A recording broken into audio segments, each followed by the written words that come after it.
शनि चलन काहापाई केमिथि प्रिय मकर राशि व्यक्ति विशेष आम जानिछे जे शनि महाग्रह तांकर मूल त्रिकोण राशि कुंभ राशि रे अवस्थान करिसेंती। तेबे 2025 मसीहा मार्च मास 29 तारिख रे शनि कुंभ राशि को छाड़ी पूर्वाभाद्र नक्षत्र मीन राशि को चलिबे। 3 जून 2027 मसीहा पर्यंत मीन राशि रे शनि अवस्थान करिवे। तेणु मकर राशि व्यक्ति विशेष ये 2.5 वर्ष बा 2 वर्ष 6 मासर जो समय शनि जो प्रभाव यह आपण राशि की केमिति प्रभावित करने को जाउछि एही संपर्क रे आमे कथा प्रभाव को आगु को नहीं चलिबा। तेबे केतक राशि उपरे शनि 7.5 शनि सप्ताह प्रभाव रहुथिला बेले केतक राशि उपरु शनि 7.5 शनि सप्ताह प्रभाव हटि जाउछि एवं केतक राशि अत्यंत शुभ फल प्राप्त होगा जाउछन्ते। सेही भितरे मकर राशि आपण अत्यंत शुभ फल प्राप्त होगा जाउछन्ते। ए 2.5 वर्ष समय सीमा आपण को पाई अनेक किछि शुभ फल आनी दबा को जाउछन्ते शनि महाग्रह। तेबे वीडियो आरंभ करिया पूर्व मु आपण मन को कहि रखिबा को चाहे शनि होचन्ते ग्रह जगतर अत्यंत क्रूर ग्रह, अत्यंत प्रभावशाली ग्रह, न्यायर ग्रह एवं आमर कर्म को देखी से तांकर यथार्थ फल प्रदानकारी ग्रह होचन्ते शनि महाग्रह। जदि शनि आपणक राशि रे शुभ अछन्ति, शुभ स्थिति रे अछन्ति, शुभ फल प्रदान करिबा को जाउछन्ति, जदि आपणकर कर्म असत अछि, आपणक कर्म जदि खराब अछि ताले आपण मते कहंतु केमिति आपणक शनि शुभ फल प्रदान करिवे। कारण शनि परा न्याय प्रदानकारी ग्रह। जदि आपणक राशि लोक माने भयभीत हो जाती, शनि को ना शुणिले लोक माने भीतत्रस्त हो जाती, भयभीत हो जाती। शनि मो राशि को खराब आसी गले मोर अनेक किछि अनिष्ट हबो, भयभीत होबार कोनोसी कारण नाही। दर्शक बंधु, शनि जदि आपणक राशि को खराब आसुचंती, जदि आपणक कर्म सत्कर्म करूछंती, सदाचार रहउचंती, निष्ठापर कर्म करूछंती, ताहले शनि आपणक राशि रे जते खराब प्रभाव दउथिले मध्य शनि आपणक पई शुभ फल दबा पई बाध्य। काहींकि महाभारतर दान धर्म पर्व रे कहा गला केवल ग्रह नक्षत्र न करती शुभाशुभ सर्वमात्मा कृत कर्म ग्रहवाद लोकाइति। केवल जे ग्रह नक्षत्र शुभाशुभ फल प्रदान करती ता नुहे, बरं आमर कर्म द्वारा आमर भाग्य निर्धारण हुए। आमर कर्म द्वारा आमर ग्रह आमको आमर कर्म को लेकरी से तार फल प्रदान करथाय। तेणु यही परिप्रेक्षी रे जेतेबेले आमे देखुचे मकर राशि व्यक्तिଙ୍କର कथा तृतीय भाव रे आपणकर शनि अवस्थान करिवे।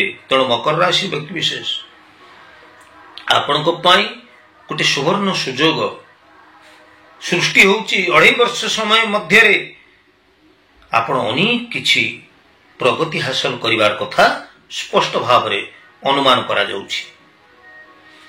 ग्रहर गोचरीय भ्रमण रो अवस्था को लक्ष्य कले जना जाउछि जे 2.5 वर्ष मध्य रे आपण शनि 7.5 प्रभाव मुक्त हो सारिचंती, मुक्त हो जिवे एवं आपण विभिन्न सूत्ररु पर्याप्त परिमाण रे धन प्राप्त हेई परिबे। विभिन्न सूत्ररु आपण पर्याप्त परिमाण रे रोजगार क्षम हेई परिबे एवं धन उपार्जन करि परिबे। जान वाहन आदि प्राप्त हेई परिबे।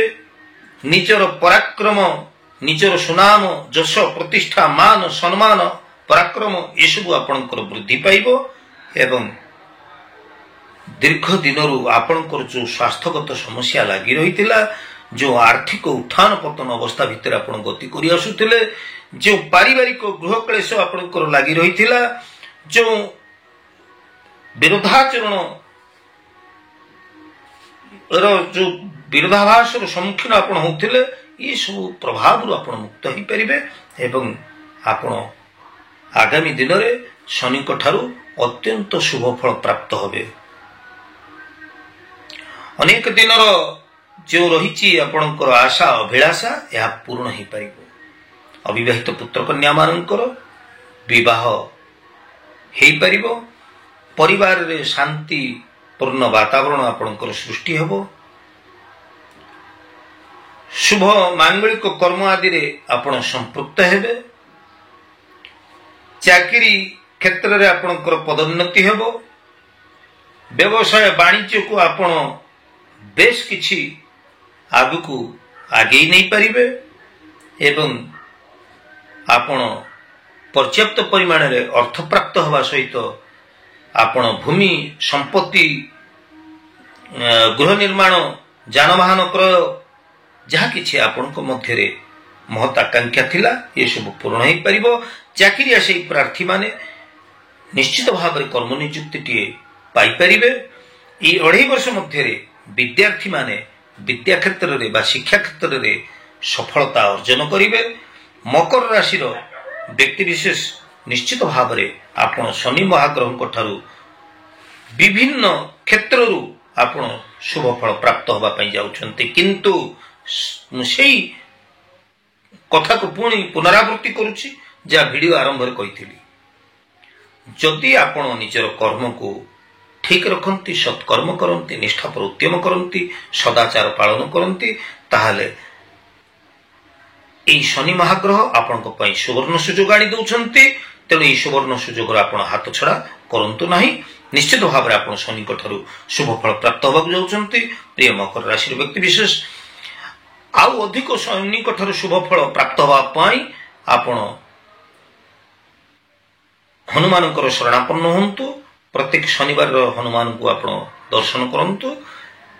निश्चित भाव में आपण शुभ फल प्राप्त हो पारे।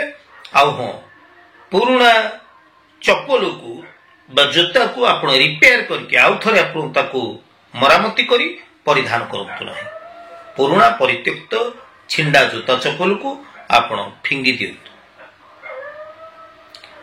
तेबे आज उपस्थापनाटी केमिति लागिला ज्योतिष वास्तु एवं धर्म विषय को मोर ऐतिहासिक चैनल को जदि आप नया विजिट करछंती मोर वीडियो आपको भल लगुथिले निश्चित भाव में मोर वीडियो को आप सब्सक्राइब करेंगे लाइक करेंगे एवं आपण मानकर प्रिय परिजन पाई मोर वीडियो को बहुल परिमाण में शेयर मध्य करेंगे। आज तो समय जाइए दर्शक बंधु आमे पुणी परवर्ती अध्याय देखा से पर्यंत मु विदाय नउछि।